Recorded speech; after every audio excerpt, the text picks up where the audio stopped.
Hello, and welcome back to Beyond the Compass, where travelers and the paranormal meet at the crossroads. I am your host, Eric Garcia, and today we are joined by the brilliant Dr. Kate Cherrell, a true authority on the world of the supernatural, as a writer, researcher, and public speaker specializing in paranormal history and the mysteries of the séance. She is also the creator of burialsandbeyond.com, a blog dedicated to the strange and the macabre, exploring life, death, and everything in between. Dr. Cherrell's academic work has been published internationally, both commercially and academically, and she's gearing up for the release of her debut novel, Begotten, manifesting in May 2025, but you can pre-order now. She was also the co-host on Discovery Channel's Jack Osbourne's Haunted Homecoming and Unexplained, Caught on Camera. And she co-hosts the popular Loopholes, a podcast full of lighthearted yet deeply intriguing discussions on the esoteric. With her background as a cemetery worker, that's the one that surprised me. With her background as a cemetery worker and expertise in Victorian Gothic culture and female mediums in fiction, Dr. Cherrell brings a unique perspective to the paranormal. A self-described enthusiast of cemeteries, death history, miserable Victorians, and the paranormal, we're excited to dive into her world of haunted locations and ghostly encounters. Welcome, Dr. Cherrell. Oh, thank you so much for having me. What an introduction. That's cracking, that. That's brilliant. Thank you. I try. So let's just start off, like I said, the cemeteries part, I'm seeing all these degrees, this PhD. I'm like, wow, this is impressive. And we used to work in a cemetery. I'm like, okay, that I have to ask about. So you've explored cemeteries, obviously the haunted locations, and the darker side of history. What initially drew you to the paranormal world or Victorian Gothic, and how did that evolve into the career you have today? It's a mix, really. It feels like it was one of those things it was predestined. It was always going to happen. There's so many different facets of my life that slowly got every aspect of the paranormal and the Gothic and the Victorian era covered.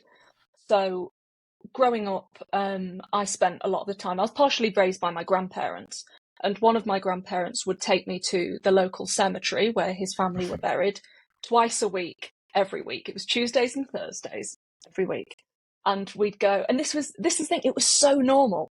And we'd visit, it was his mother, his brother, and some friends of his.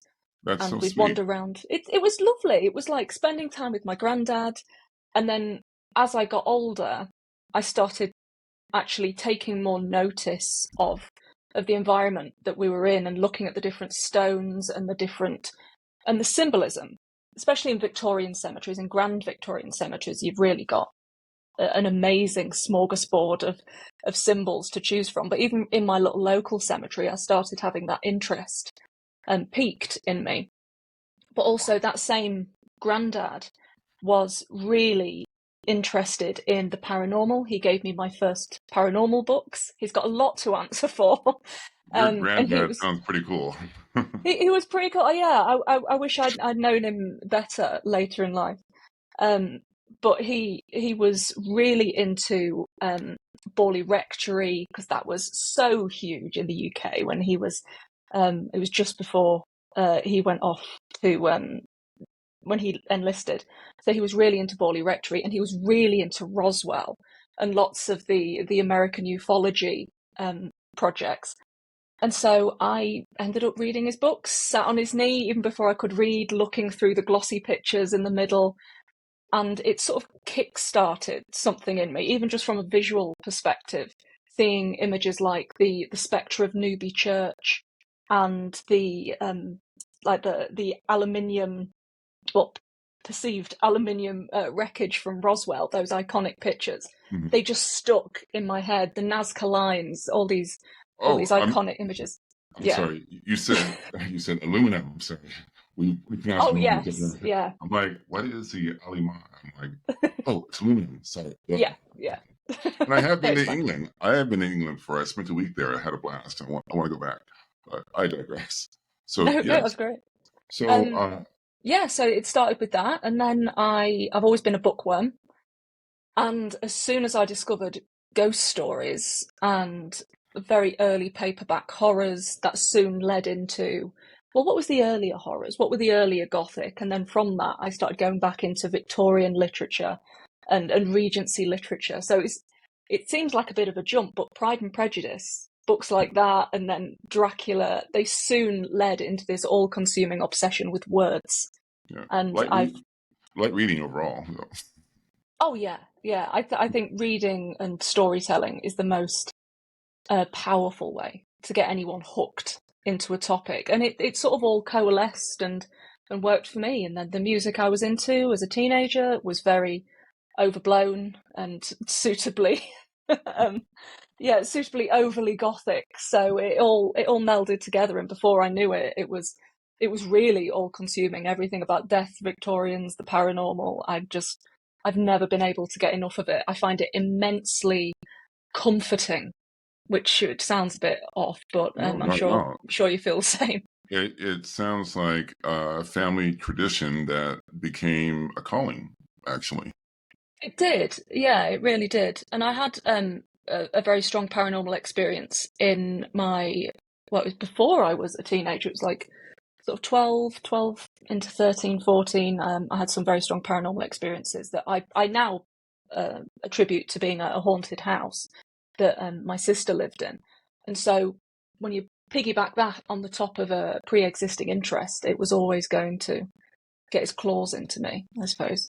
Now I see what you mean by predestined between your grandfather and the house, and then this natural love you have for the era. Yeah, Yeah. I see that. So now the Victorian era seems to be a recurring theme in your work, especially its obsession with death and the afterlife. What is it about that period, particularly that resonates so strongly with you? And do you think it influences the modern day paranormal culture? Um.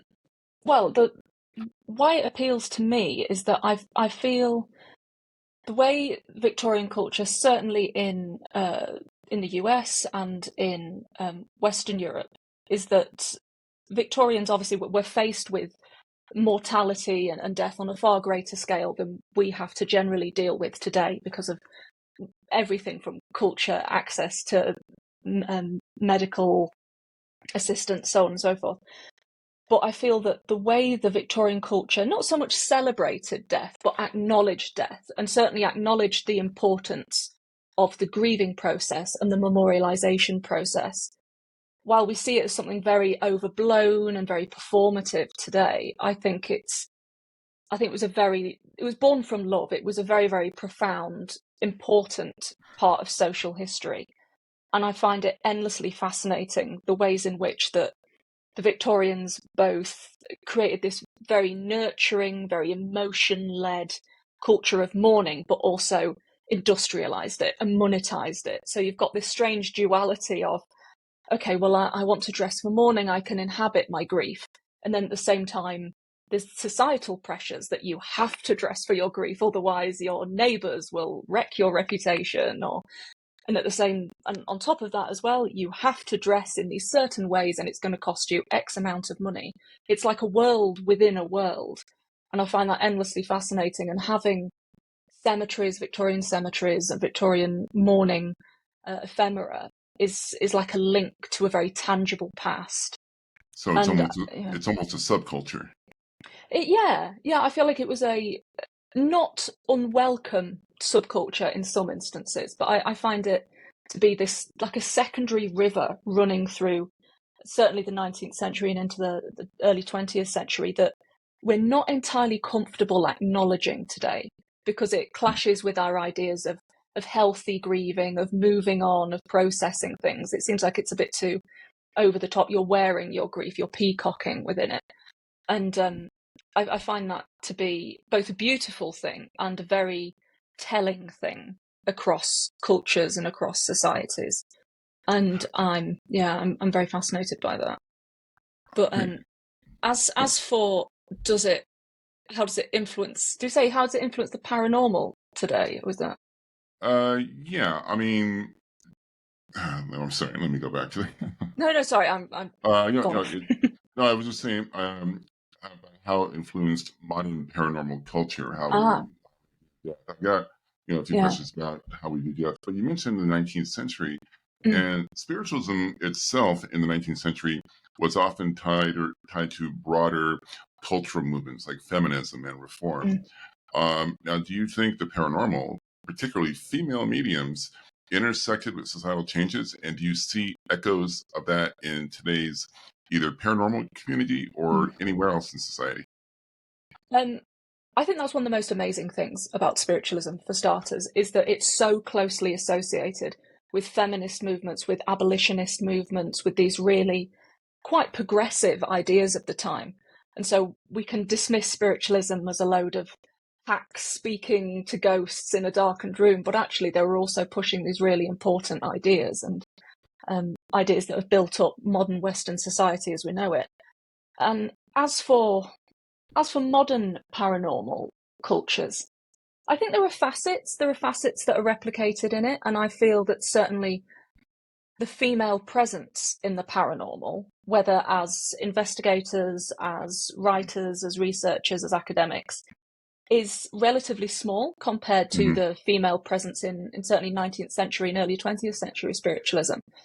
But if we were to compare the two, I think that possibly because of social media as well, we are seeing a greater spike of involvement and interest of certainly young women who are very aware of branding as well, which I do love. Yeah, yeah. I love to see an aggressively coordinated team. I'm on board. I'm on board with that.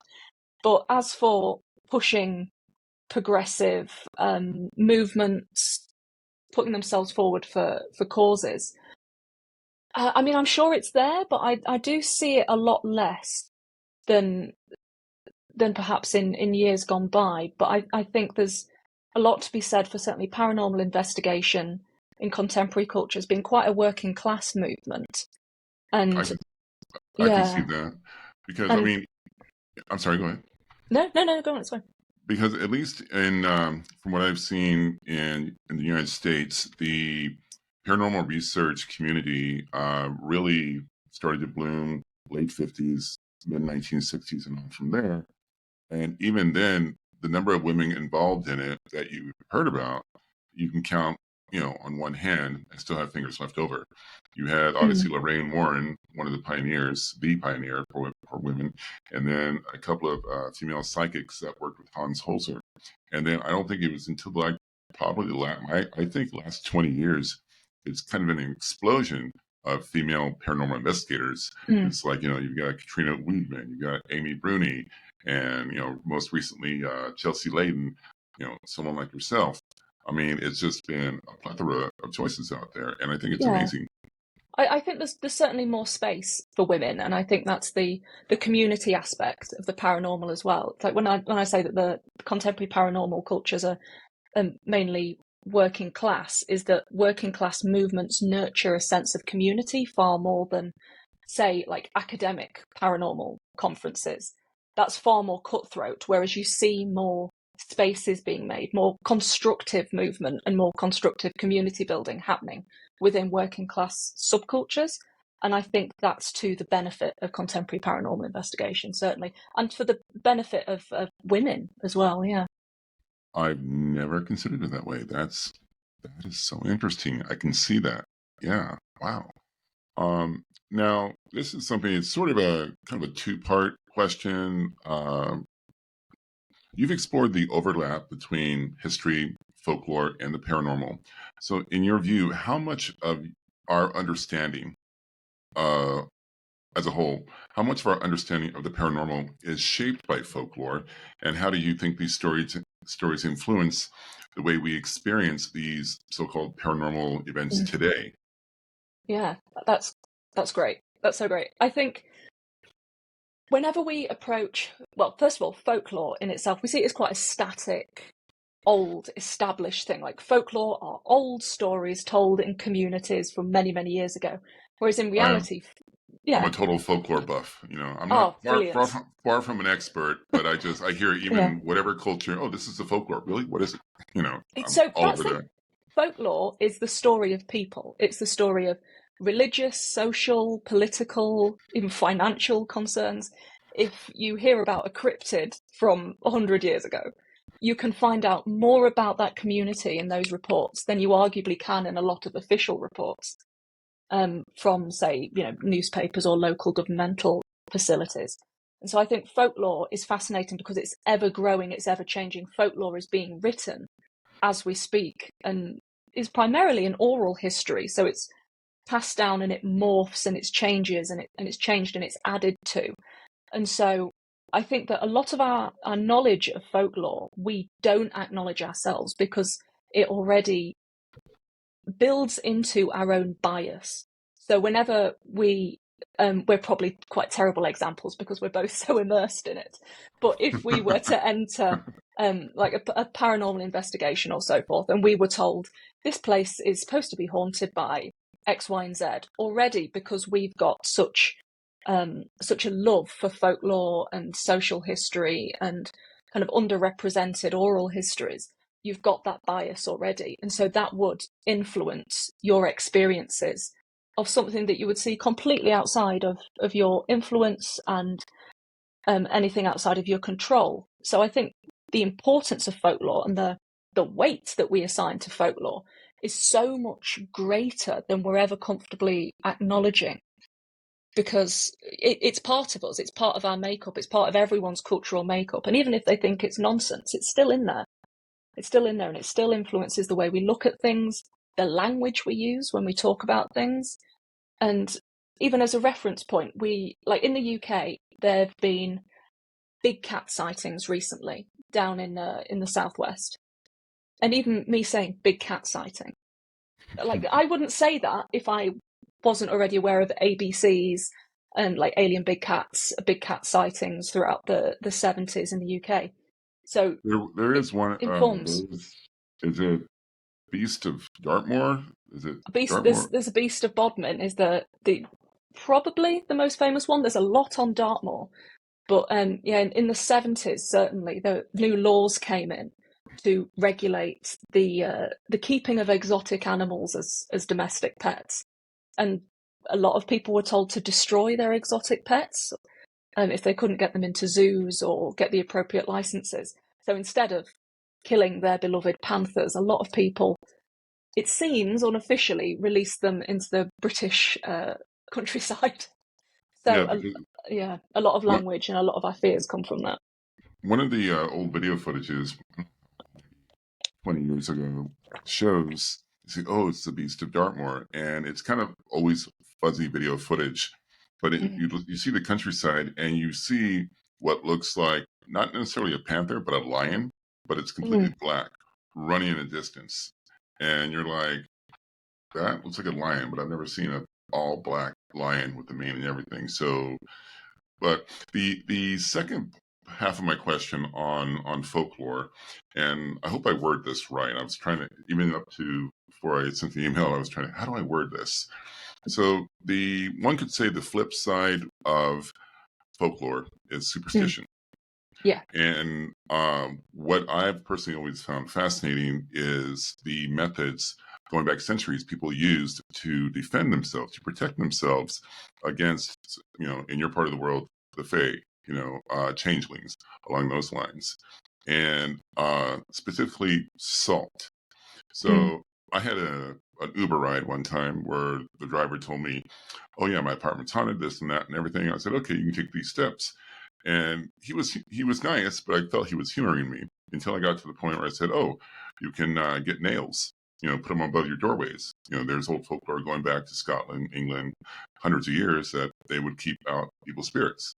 So his eyes bugged out. Turns out when he moved into there, whoever lived there before him had placed nails above all the windows and doors. Ah. And he and his girlfriend had no idea why anyone would do that, so they took them down. And I'm like, let me guess, that's when all the haunting stuff started. He's like, yes. So, how, it's like, even if someone from a different culture uses these practices and they tend to work, it's like, is it really superstition at that point if it works? Yeah, it's down to bias and effectivity, isn't it? I think a lot of people, if they were having untoward happenings in their home, if someone said to them, you've got to nail 16 balloons to your front door and it'll stop it. If it worked, a lot of people just do it and not question it. But I suppose the power of ritual ritual, superstition, things like that, the power is kind of in the telling of it. The power is in the mind. And I am certainly seeing a big resurgence of a ritual and respect for ancient ritual as well, and a respect of ritualistic revival.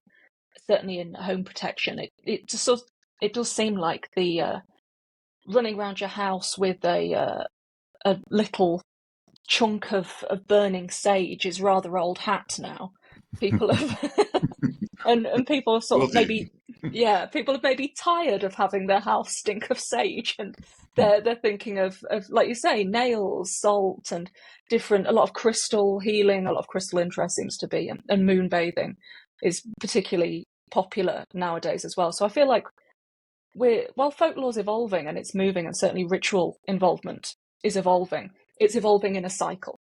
So it's like trends. It's like Tamagotchis and bum bags. They're going in cycles. The next trend will be reverting to something else, and so on and so forth. But each time it reverts, we build on it and give it importance, and societal and social importance, cultural importance. Yeah, and I've often wondered, and this might be going way on a tangent, but the tulpa, Mm, and I might be quoting this incorrectly, so but to my understanding, the tulpa is basically a thought form, a thought creature manifested because so many people believed it existed, mm, and there could be very many different variations of a tulpa. yeah. Now, could things like the salt and the iron and these other superstitions that seem to work, could they work because so many people believed it, and because so many people, the will of so many people believed it, manifested it to be real? Yeah, yeah, I suppose so. When there's a group belief in something, it could be said that it gives it power. It certainly gives itself power psychologically within a group. I suppose with tulpa reports, tulpa experiments, it's very much like the Philip experiment, where enough people gather in a room together and they start addressing an imagined ghost, and they start layering this belief, this importance of this heretofore fictional character into that tight knit group. All the focus and the belief that they're trying to manifest becomes real, and it gives the tulpa importance. So it would stand to reason that if enough people were to place importance, place effectivity onto a certain ritual, then other people would also sort of psychologically align themselves to the importance of that.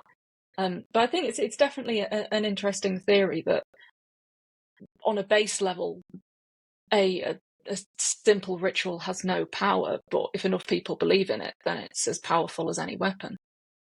Absolutely, because I have a friend who is he is a mentalist, Mm, and I've known the man for years, almost 15 years.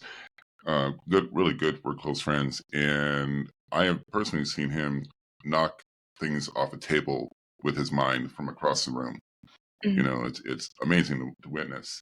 And he's like, I'm gonna have a headache for 2 days now, but that's funny too. But um, excuse me, it's just that is one of the things. I'm like, okay, he can do this with his mind. If thousands of people over hundreds of years believe this, why not? Like, what else could they create? What else that we see as creatures of legend, were simply mm. manifested because so many people believe they existed. Yeah, Um, yeah, definitely. so now, given your extensive research into burial practices, how do you think future historians might view our current approaches to death and remembrance? Are there any trends today that you think will stand out in the history books of tomorrow?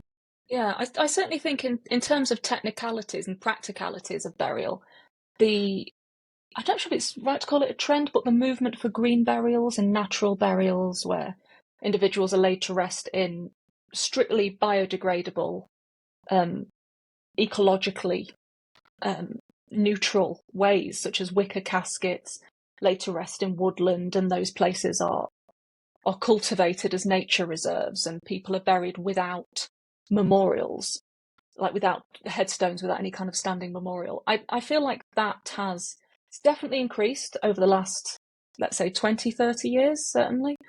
And I feel that in itself, the normalization of green burials and the normalization of not having a big granite stone to return to, can only continue to grow. So I think as that becomes our new normal, the desire to have a permanent, a perceived permanent resting place, certainly in Western cultures, will sort of die out, if you pardon the pun.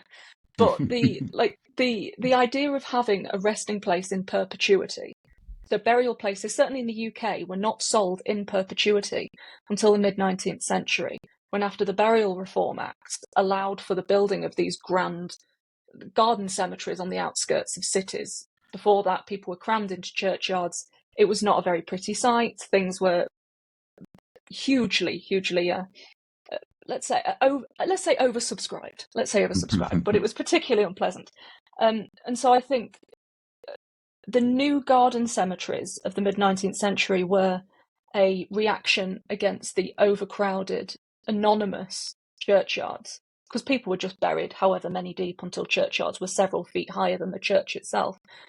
And and then with Victorian garden cemeteries, towards the end of the 19th century, a lot of these grand funerals and grand memorials were called like follies and reflections of man's obsession with himself. They weren't seen as particularly beautiful or profound things that they were 40 years earlier.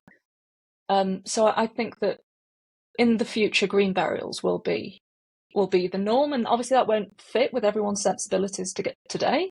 Who a lot of people can't imagine putting their loved ones somewhere and so anonymous. But in reality, these perpetuity burials, they're only visited for, I think the average was something like 17 years before then those graves are not tended anymore.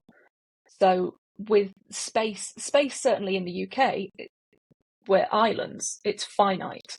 Mm-hmm. So at some point every year there are headlines saying the UK is running out of burial space, we're going to have to chuck our loved ones into the sea.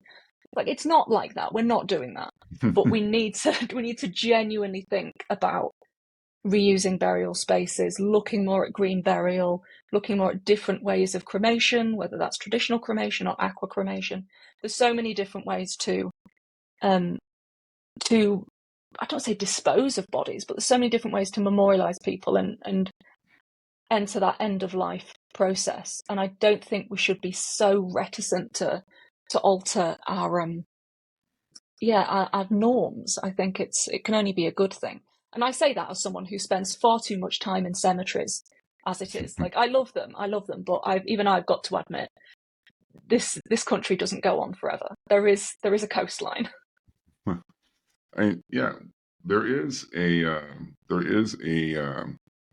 I don't want to call it a trend or a movement, but when you said green burials, and I don't know if this may be part of the green burials, but now you're able to have your cremated remains, buried with a tree sapling or seed. So when this tree grows, you are essentially part of this tree. And I mean, someone made a meme about it, said, do you want a haunted forest? This is how you get a haunted forest. And that's always been in the back of my mind about that. But I mean, that is, if someone wishes, that to be their final resting place. I mean, who are we to say, no, you can't have that? But is that part of the green burial, the whole, even part of a tree? I suppose so, yeah. I mean, in reality, when it comes to, there was a push to turn people into like food from mushrooms for a while as well. These mushroom soups that didn't actually work, but were a very nice idea. I say nice idea, like an eco-friendly idea, but they didn't really work in reality.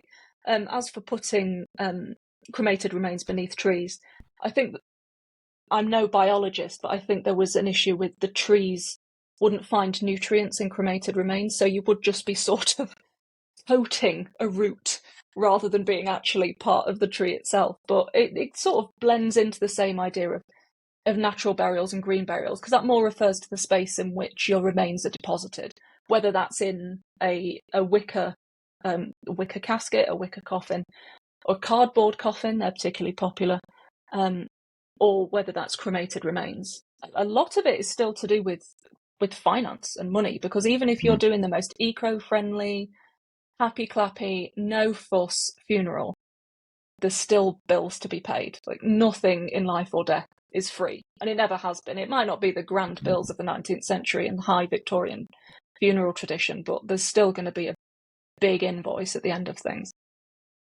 Absolutely, I can see that. I mean, but I think England is a far stretch from where Japan, the way they're dealing with that. I mean, Japan, I think they have a lottery system in place where, you luck out if you get a burial spot at all. And then if you don't win this particular lottery, it's rather grim. I watched a documentary on it many, many years ago. Now, I don't think one can really talk about psychic research in England without bringing up Harry Price. For those of you listening or watching who may not be familiar with him, Harry Price was a British psychic researcher and author who gained public prominence for his investigations into psychic phenomena and exposing fraudulent spiritualist mediums. He was most famous for his investigation into the Borley Rectory in Essex.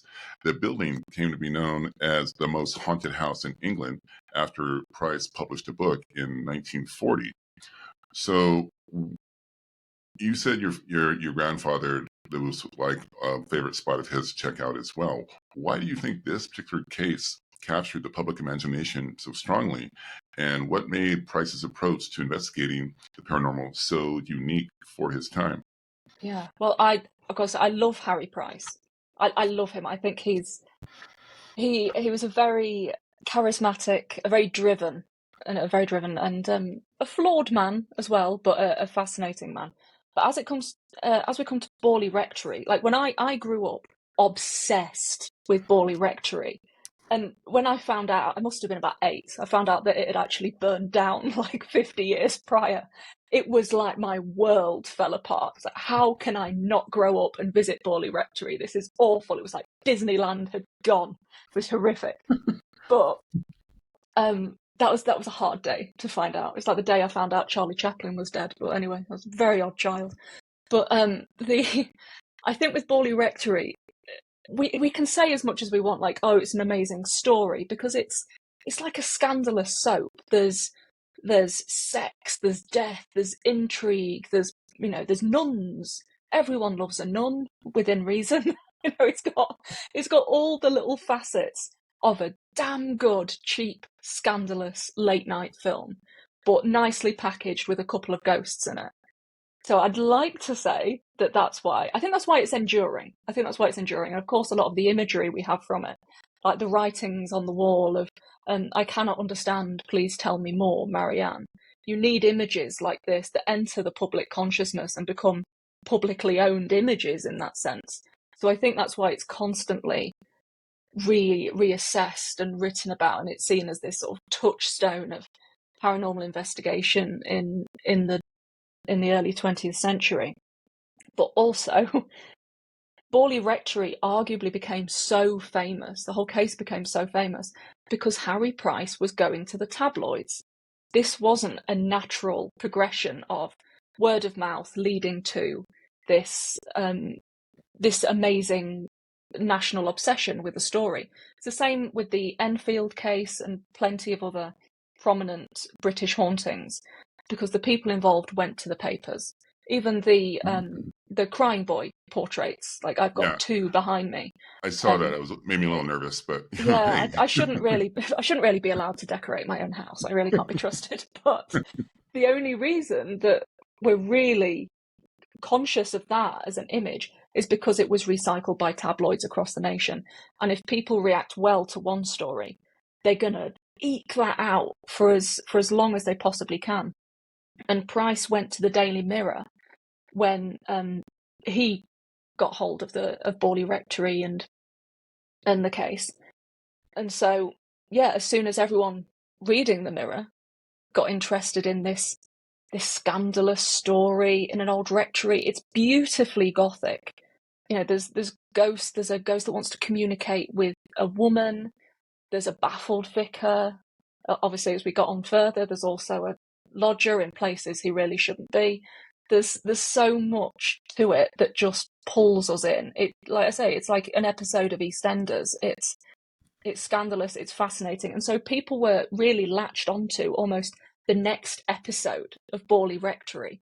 So by the time that Harry Price could get his like independent observers in, it was everyone knew Borley Rectory. So of course they were going to easily get loads of like intrigued students in to stay in a cold rectory for several weeks. Yeah, he moved into the rectory, didn't he?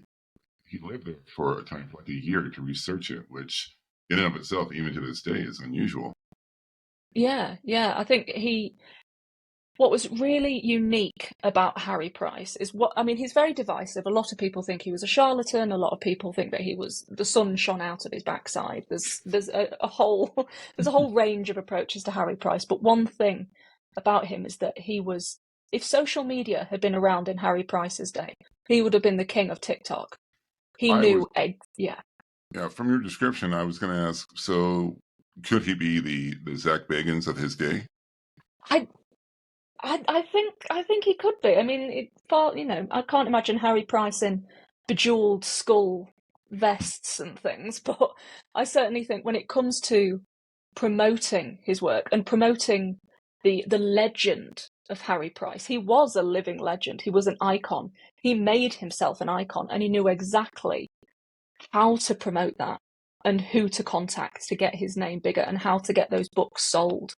And so that's why even now, when people may reassess a case and think something like the Haunting of Cashin's Gap, like Jeff the Talking Mongoose from the Isle of Man, which was a very seriously examined case.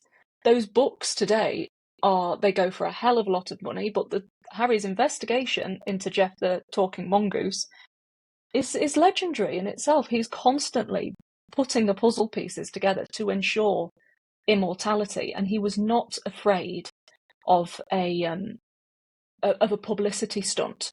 And I think that really, like you say, with Zak Bagans, we think of paranormal publicity stunts as being a very modern thing. Like, oh yeah, he's going to buy a haunted house and then tear it down, so the demon can't get us all. It's like, that's chicken feed. We've been doing that in the paranormal community since someone first said there's a ghost. And Harry Price was doing everything to reach that immortality. He went up to Brocken's Peak in Germany and did a very elaborate ritual to try and turn a goat into a young boy. And there were newscasters, there were radio stations from around the world that came up to the top of a hilltop to see if it would happen. Harry Price knew it wouldn't happen, but he knew that it would get press coverage. And when it got press coverage, he got more work, he got more sales to his book, he became a legend, and he became a very wealthy legend. He was a showman. He was a showman. And that's not a shameful thing. I don't think that, much like Zak Bagans, I think he is like the ultimate divisive figure today. Yeah, but I mean, it's like, especially over here in the States, it's like, there's no middle ground, really. I'm probably in the middle ground, because people either hate him or they love him. Me, I'm like, I take a grain of salt, and I just enjoy the show because it's a bunch of guys on a road trip, a couple of buddies on a road trip, and then you throw in the ghost. That's why I like the show. Exactly. It's entertainment.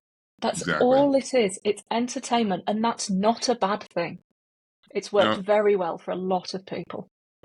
Now, on the subject of entertainment and paranormal TV, you work both in academia and the more public-facing paranormal media.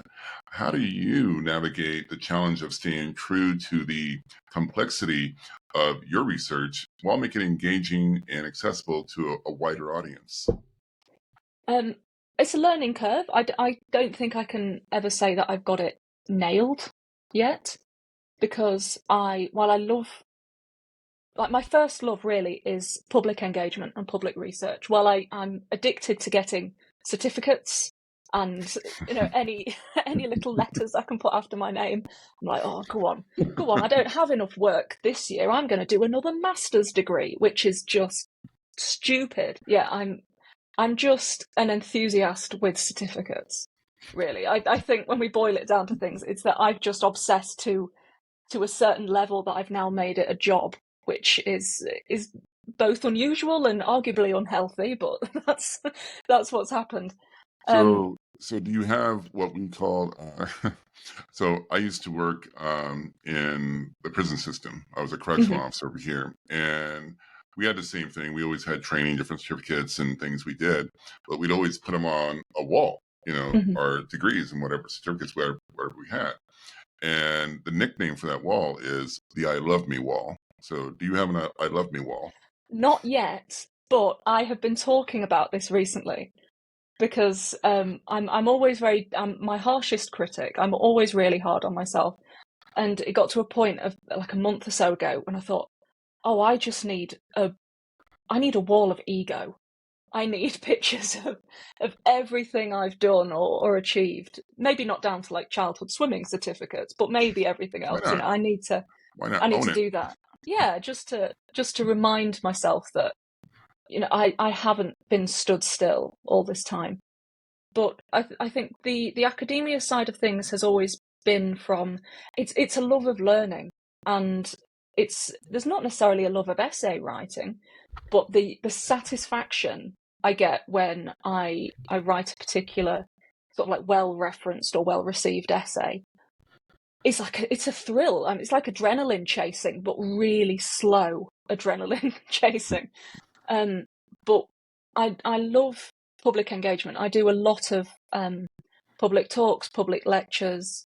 Like I say, I've got my blog, things like that. Writing for magazines, I write for a lot of different magazines about all manners of the paranormal, and I've been consulted by so many different media outlets on paranormal history, the way to approach things, XYZ.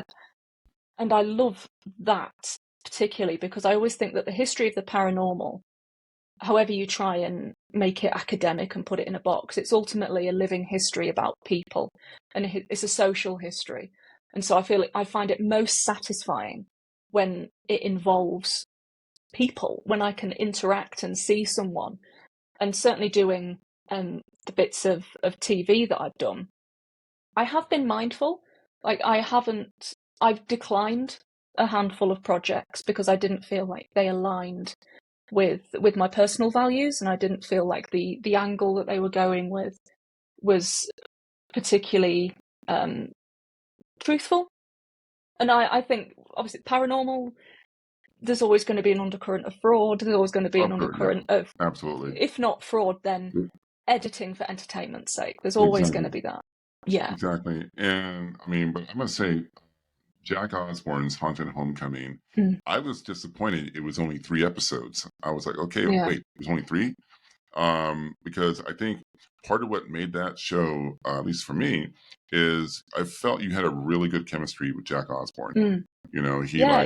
He's lovely. He's a really nice, genuine bloke. You'd find it quite surprising considering what an infamous, famous family he comes from. But he's ordinary, very pleasant family man. And it was a joy to do because I think to have someone who's also on board with authenticity, we're not faking anything. If we don't get anything, it doesn't matter. We've got the history, we've still got the investigation.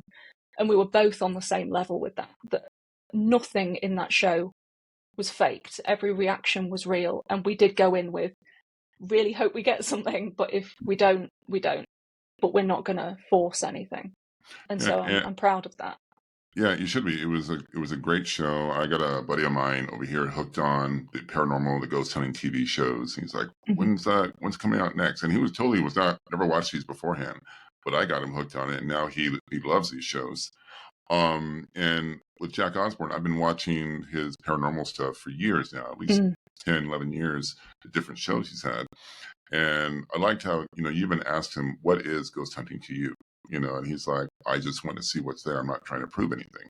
And I think that's the best answer you can have. Just experience it for yourself. Now, with those so many TV appearances, Haunted Homecoming, Unexplained, Caught on Camera, what's been your favorite paranormal on-screen moment, or is there something that happened behind the scenes that was totally unexpected? Oh goodness. I think, well, I've filmed a few for next year as well, different appearances as well. Yay. That have been So yeah, that was fun. So they're out next year. I can say that I'm on Weird Britain, the next series. I appear in a handful of episodes in that, and I'm also a guest expert on a BBC series, but just a little cameo of my insight. So that'll be interesting when that comes out. Looking But forward to it. yeah, I'm looking forward to seeing if I made any sense as well in those. But certainly with the Haunted Homecoming, there were so many.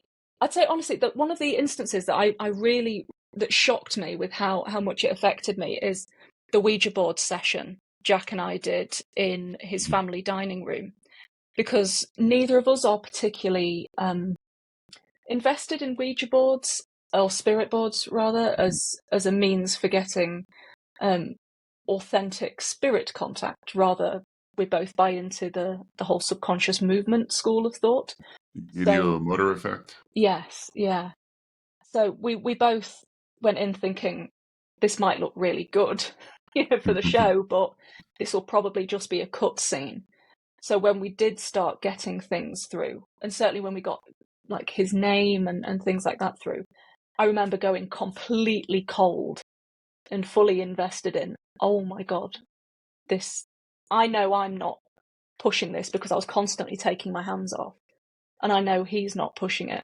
So where's this coming from? And I would say that I'm a skeptic for the most part. But that's there were a few things in Homecoming that really shook me, but simultaneously hardened my paranormal beliefs. Whereas with shows like Unexplained, I loved doing Unexplained. It was a lot of fun, but it was like you were spending a lot of the time. I had to pass comment on these clips that people had sent in. They were paranormal, they were cryptids, they were all manner of things. And I really don't like being nasty to people. I'm a constant people pleaser. So even if like someone brings something to me that they've made and you think, what the heck is that? I'll be there going, oh, it's wonderful, it's marvellous. And there was You're a a lot of Gemini? that. That sounds like a Gemini trait. No, I'm a Leo. So Okay. I don't know Oh, where okay. that's come from. Yeah. So My I am mom, my still. mom's a Leo. Yeah. That's totally not like her, so you probably Yeah. totally. But yeah, so I with that I had to tell basically a lot of people that this is lovely, and then basically tell them that Santa didn't exist because their Wendigo wasn't a Wendigo, it was just a teddy bear. I hate it This when sort that of thing. happens. Yeah. So You know, irritating, isn't it? you only run into a Wendigo half the time. The other Yeah. half is like you got to break somebody's heart. I'm sorry. It's just Yeah. the way it goes. It's a numbers game. It is. It is. Now, uh, congratulations. We were talking about it briefly before I started recording, but congratulations again on your debut novel. Thank you. Coming out, Manifesting, in May of 2025. Yeah. And the synopsis for your book, is called Begotten, and the synopsis is as follows. Following the death of her father, Alice Crofton returns to her family's crumbling house, believing she will settle the estate and leave. But nothing in Duncane ever truly leaves. Written in Gothic and ghost story traditions, Begotten's darkly humorous narrative raises questions about the trustworthiness of one's senses and the very nature of ghosts. And now, what was your inspiration for this particular story? Well, I got really obsessed with séance reports in the 19th century. So Victorians were mad on magazine culture and periodical culture. And I started reading all of these reports of really dramatic séances, of things manifesting from people's mouths, of spirits, gifts coming down from the ether. And then these things that just sounded phantasmagorical. And then in the same breath, you'd be thinking, well, you'd be hearing these things about the female mediums and how they were criticised, and you started to build up this picture of, well, what actually happened? What's real? Because this woman sounds like she's genuinely quite damaged from this experience, but it sounds quite magical. And then from that, I started looking at seances as depicted in like horror novels of the 1970s, when everything's all gone very carry and very bloody.